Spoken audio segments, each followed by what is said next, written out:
Setiap pagi di desa ini adalah babak pertama dari cerita yang tak pernah benar-benar usai. Di tempat ini, setiap pagi dimulai dengan harapan. Setiap jalan menyimpan jejak langkah kita. Inilah rumah kita, desa yang tumbuh bersama waktu.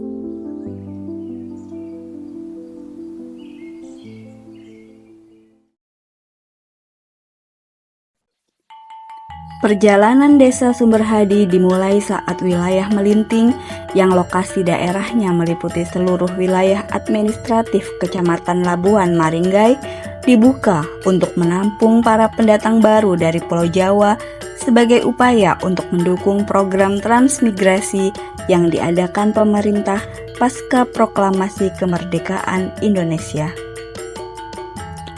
Pada masa itu, wilayah administratif Kecamatan Labuan Maringgai terdiri dari 6 tiuh atau desa, meliputi Desa Maringgai, Desa Wana, Desa Tanjung Aji, Desa Tebing, Desa Nibung, Desa Pempen, dan Desa Negeri Agung. Di Desa Tebing, pada tahun 1960-an dibangun pemukiman orang-orang Jawa, yang salah satunya bernama Umbul Ranji. Seiring dengan perkembangan masyarakat Jawa di wilayah ini, diadakanlah pembentukan kampung baru berdasarkan restu dari Kepala Negeri Labuhan Maringgai. Pada tahun 1965, tepat pada hari ulang tahunnya yang keempat, daerah Umbul Ranji berubah nama menjadi Kampung Sumberhadi. Seorang kepala suku bernama S. Hadi Wardoyo ditetapkan sebagai kepala kampungnya. Pada perubahan tersebut, hadir pula Panis Tunggal Kecamatan Labuan Maringgai. Setelah melalui perjalanan panjang dan perselisihan sejak tahun 1965 hingga 1971, tercetus ide untuk Kampung Sumberhadi berubah menjadi Desa Sumberhadi yang dikepalai oleh seorang kepala desa. Ide ini terwujud pada tanggal 17 Juni 1971 dengan ditetapkannya Kampung Sumberhadi menjadi Desa Sumberhadi dan dikepalai oleh seorang kepala desa yang bernama Bapak Supiyatno Hadi Wardoyo. Hari ini, Desa Sumberhadi dihuni oleh 3.835 penduduk dengan 1.333 kepala keluarga yang tersebar di 8 dusun dan 33 RT. Mata pencaharian utama warga desa ialah dari aktivitas bertani dan berkebun. Selebihnya, warga desa terbagi menjadi berbagai macam kelompok profesi, seperti buruh harian lepas, guru, pegawai kantor desa, karyawan swasta, pedagang, dan wira swasta. Pendidikan generasi muda Desa Sumberhadi dilaksanakan di 4 instansi PAUD, 4 sekolah dasar, dan 1 MTS. Dengan tenaga pengajar hampir seluruhnya berasal dari kalangan penduduk desa sendiri. Adapun kegiatan keagamaan warga tersebar di 5 masjid, 18 musola, dan 1 gereja. Sebagai desa agraris, tanah Sumberhadi telah menumbuhkan berbagai varietas tanam tumbuh seperti kakao, kelapa, jagung, singkong, dan padi sebagai hasil utama pertanian warganya. Selain itu, terdapat juga warga yang menanam lada, karet, buah-buahan, dan sayuran, baik sebagai sumber tambahan penghasilan maupun untuk dikonsumsi sendiri. Iklim usaha di desa ini juga sangat terasa melalui hadirnya berbagai usaha mandiri milik warga dengan berbagai jenis komoditasnya.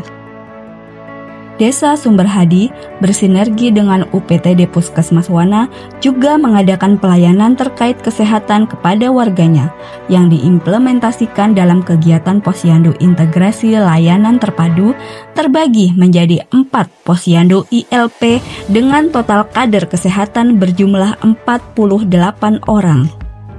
Dari jumlah penduduk yang terus bertambah, mata pencaharian yang beragam, hingga kehidupan sosial dan keagamaan yang guyup, kita melihat potret desa yang tumbuh dan bergerak maju. Posyandu yang aktif, gotong royong yang masih hidup, dan semangat belajar yang tak pernah padam, semuanya menjadi wajah dari Desa Sumberhadi hari ini. sebuah desa yang tak hanya menjadi tempat tinggal, tetapi juga menjadi ruang tumbuh, saling jaga, dan saling dukung. Inilah Sumber Hadi hari ini, desa yang sederhana tapi penuh daya. Dan semua ini tentu bukan hadir secara begitu saja. Ada jejak panjang kepemimpinan, ada sosok-sosok kepala desa yang turut membentuk arah dan warna perjalanan desa ini. Sejak berdirinya, Desa Sumber Hadi telah mengalami beberapa kali pergantian pejabat kepala desa yang mengemban amanah dari warga masyarakat. Yang pertama dijabat oleh Bapak Supiatno Hadi Wardoyo, kedua dijabat oleh Bapak Hasrul Sani, ketiga dijabat oleh Bapak Basuki Eko Putranto, Sarjana Hukum, keempat dijabat oleh Bapak Dr. Andes Mastur, kelima dijabat oleh Bapak Sumarjono, keenam dijabat oleh Bapak Sumaryoto, ketujuh dijabat oleh Bapak Suprapto, dan kedelapan dijabat oleh Bapak Suparno sampai sekarang. Dulu, di desa ini, malam hanya ditemani lampu teplok dan suara jangkrik. Jalan masih tanah, berdebu saat kemarau, berlumpur saat hujan.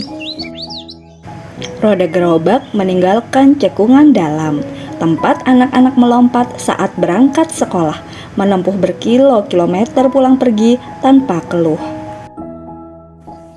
Ibu-ibu berjalan memanggul cucian, bapak-bapak memikul jerigen, menapaki jalan menurun menuju mata air, lalu mendaki kembali sambil menahan lelah bersama tawa yang dibagikan di antara langkah.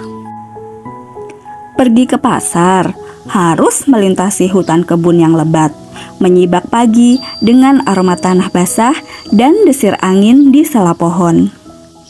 Kini, listrik menyala di tiap rumah, menerangi malam dengan tenang. Jalan desa tak lagi licin dan sulit. Sebagian sudah beraspal, memudahkan langkah dan menghubungkan asa. Anak-anak sekolah tak lagi berjalan sendiri. Mereka diantar penuh kasih, dijemput saat kembali. Air bersih mengalir ke rumah-rumah, bukan lagi dipikul dari sumbernya. Pasar masih jauh, tapi tak lagi terasa jauh, karena desa ini telah tumbuh.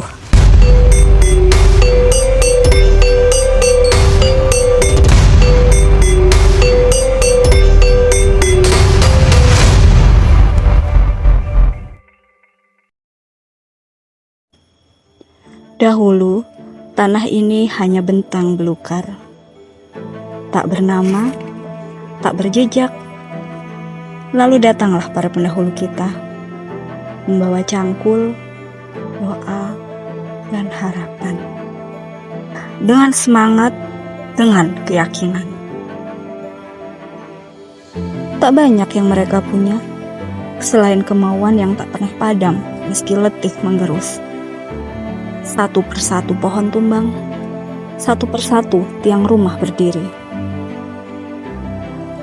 Mereka membelah tanah, menapak jalan setapak, menanam padi, menimba air dari sumur yang mereka gali sendiri, menyatukan dua budaya yang datang dari seberang pulau dan yang telah lama berakar di bumi Lampung.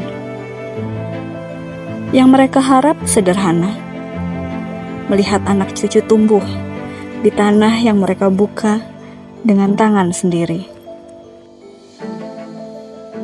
Kini, kita berdiri di atas tapak yang mereka pijak, melangkah di jalan yang mereka susun dari kerikil dan tekad.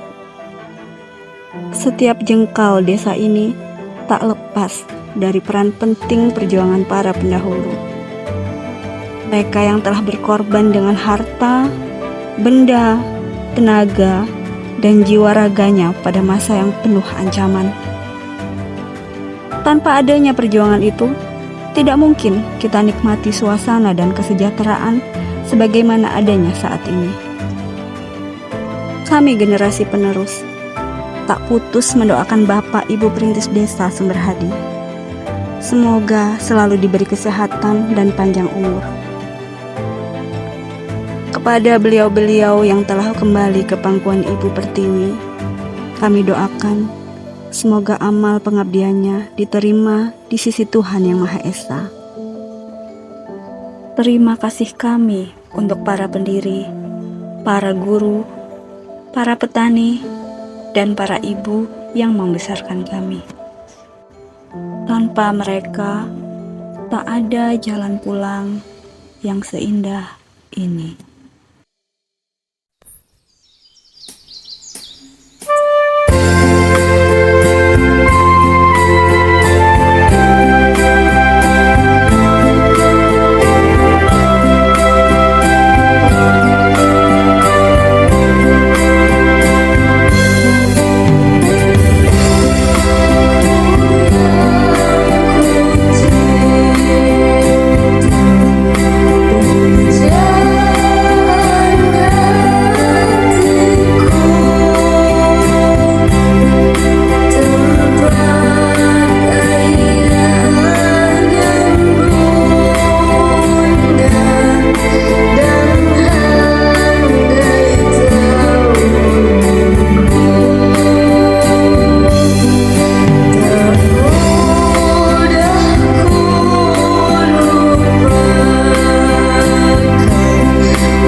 Selamat ulang tahun Desa Sumerhadi. Semoga makin maju dan jaya selalu. Selamat ulang Desa Sumerhadi.